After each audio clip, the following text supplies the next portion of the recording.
Cha cha cha Biafra kwenu. Hey. Cha cha cha cha Biafra kwenu. Hey. Kwenu. Hey. Kwezeno. Hoi. Ụtụtụ ọma gị onye na-enene ihe onyonyo a ugobero nke si ibe ya ebe na nkwu akwara ya kama ya nwụọ. Ebe ọ bụ na isi na-enene ihe onyonyo a ekene gị ụbọchị taa ga-amara anyị niile mma. Good morning, good afternoon, good evening, depending on your location or anytime you are meeting this video in this wonderful platform. If it's your first time and you like what we do here, after watching this video, please subscribe, put on your notification bell to all notifications so that you will be able to know when we upload videos. On Saturday, please try to join us by 2 p.m. in our interaction section, where we'll give opportunity for people to air their opinion on what is happening in Biafra land and in Biafra struggle. My dear people of Biafra, I bring to you another news today. I'm going to play a video after this news to back it up for you to see why they really want to crucify Nnamdi Kanu, why Nigerian government and Britain and even America do not want Nnamdi Kanu. They don't even want Biafra because of these things that they are going to miss. Remember, yesterday 16 was supposed to be a day that they will hear the court hearing the case filed by his lawyer Maxwell against DSS a violation of Nnamdi Kanu'S human rights. The first time is supposed to hold on the 6th of this month. They postponed it to yesterday. Now yesterday again, they dismissed it. I'm going to read the news before I play the video. Please watch this video to the end so that you will get the full gist. Do not just click and go. Or maybe when you see my introduction, you say this woman that talks too much. Please watch the video and get the real information. Now, I'm going to read the news, then I will play the videos for you to work. And in the evening, expect our akoko. Manankebezioko. So, court dismissed Nnamdi Kanu'S request for DSS DG to provide evidence on state of health. Federal High Court Abuja has dismissed a motion filed by leader of the indigenous people of Biafra, IPOB, Nnamdi Kanu, for the Director General of the Department of State Service, DSS, to give oral evidence on his state of health. Justice Taiwo ruling on Wednesday held that fundamental rights cases are special cases sui juris which made of commencement are affidavits evidence prescribed under Order 2, Rule 2 of the Fundamental Human Rights Enforcement Procedure, Rules 2019. Justice Taiwo said that though there were various modes of commencement of action, including fundamental rights case, he said Kanu applicant choose to commence his under the Fundamental Rights Enforcement Procedure rule that stipulates affidavits evidence. He ruled that after carefully pursuing all the affidavits of the applicant and the respondent before him, he was of the view that there were no irreconcilable conflicts in the affidavits. The judge therefore declined to grant Kanu's application and was accordingly dismissed. Taiwo adjourned the matter until April 13 for the hearing of the subsequent application. Recall that Justice Taiwo had on March 7 fixed today for the ruling on Kanu's motion filed by his lawyer Maxwell Okpara. Okpara in the application pressed the court to direct the DSS DG and the IPOB leader to appear before it to give oral evidence regarding the health condition of the leader. Another in the application prayed the court to direct the DSS DG and the IPOB leader to appear before it to give oral evidence regarding the health condition of the letter. Now, in this news, people were saying, I know Nnamdi Kanu will not get justice in Nigeria. Nnamdi Kanu will never get justice. My dear people, I have been saying it. Have you ever think of it this way?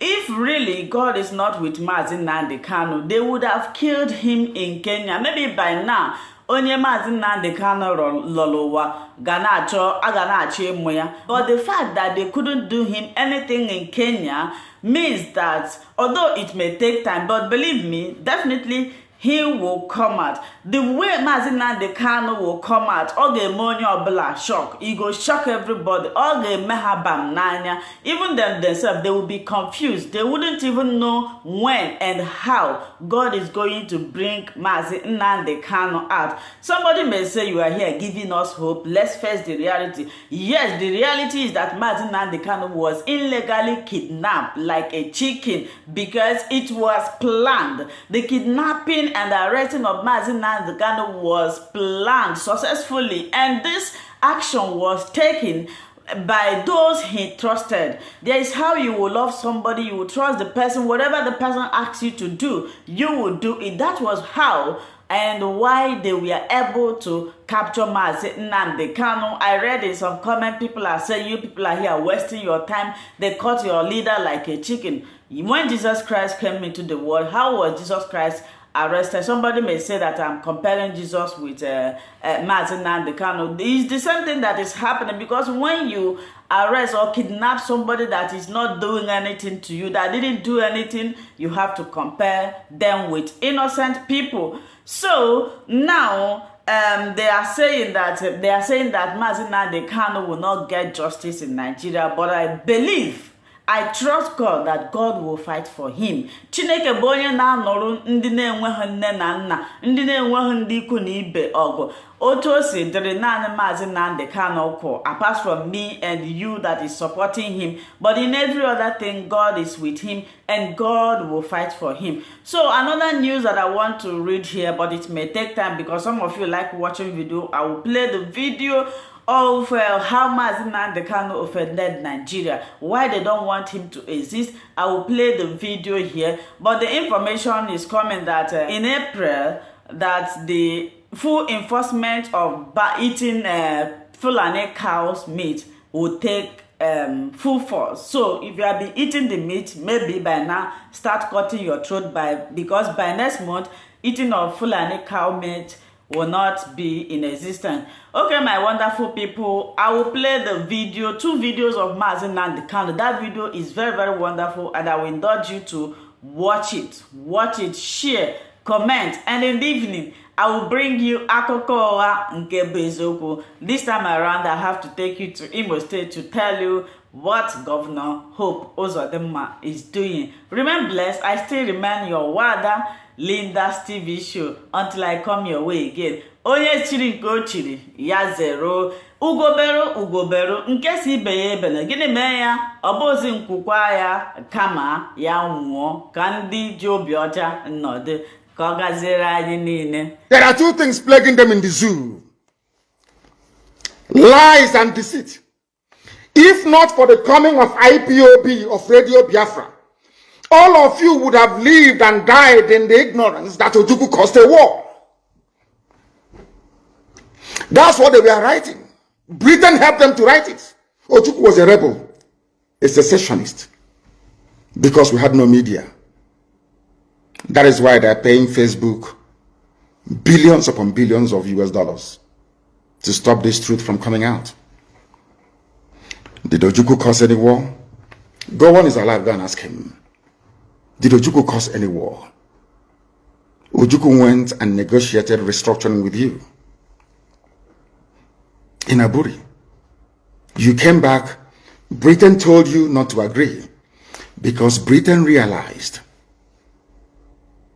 that all the component units of Britain knows that if you go back to regionalism, you will have economic growth. The country will do very well. But Britain doesn't want it. That was why they even instigated the Nzogwu coup, so-called Nzogwu coup, saying they will bring Awolowo to become the head of state. They knew what was going to happen. They wanted to truncate the economic miracle of Dr. Michael. But what I'm telling you are fast. Go and investigate for yourself. In the East, you had the fastest growing economy in the whole world, over 40% every year.